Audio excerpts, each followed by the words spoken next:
మరి కలిసి చెప్పడం జరిగింది. ముఖ్యంగా మా ఏరియా జైరాబాద్ సముద్రం మట్టం నుంచి 665 మీటర్ల ఎత్తున ఉంది. కాబట్టి అక్కడ ముఖ్యమంత్రి గారు మాకు యొక్క బసవేశ్వర సంగమేశ్వర అనే లిఫ్ట్ ఇరిగేషన్ ఇచ్చారు.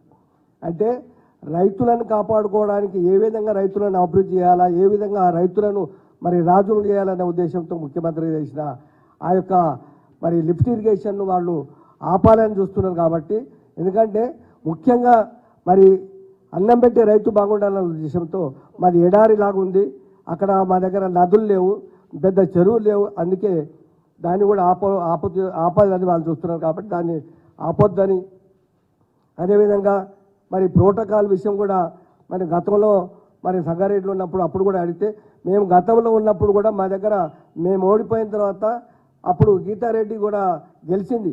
మేము ఉన్నప్పుడు కూడా వాళ్ళకు కూడా ప్రోటోకాల్ ప్రకారంగా ఆమెకు కూడా మర్యాద ఇవ్వడం జరిగింది. కానీ ఇప్పుడు ఎందుకు ఇవ్వట్లేదని కూడా మేము అడగడం జరిగింది.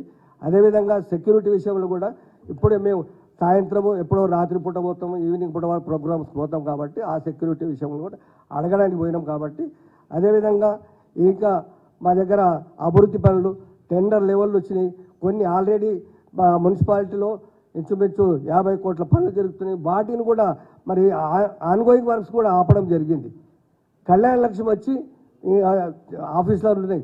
ప్రజలు మా దగ్గరకు వస్తున్నారు. మమ్మల్ని ఎందుకంటే ప్రజలు మమ్మల్ని మేము ఓటేస్తే మాకు కళ్యాణ లక్ష్యం ఆపేసినారు. ఎందుకు మేము మంత్రి వచ్చినాక ఇస్తాం ఇస్తున్నాం అది మరి ప్రజల గురించి ఉన్నాం. కాబట్టి మేము ప్రజల తరపు నుంచి ఇవన్నీ కూడా అడగడానికి పోయినాం. కాబట్టి దీంట్లో మరి రాజకీయ అది కాదు. మేము మరి ముఖ్యంగా నేను పుట్టిందే ఈ పార్టీలో, చచ్చిందాకా ఇక్కడే ఉంటాం. కాబట్టి నేను వేరే పార్టీకి పోయే అవసరం లేదు మాకు. అందుకే మేము ప్రజల గురించి పోవాలనే ఉద్దేశంతో పోయాం. కాబట్టి దీన్ని మేము అందరం కూడా నిన్న రకరకాలుగా ఏదైతే మరి వస్తున్న టీవీలో కానీ లేదంటే ప్రెస్లో కానీ అంటే ఇంకోటి ఖండిస్తామని.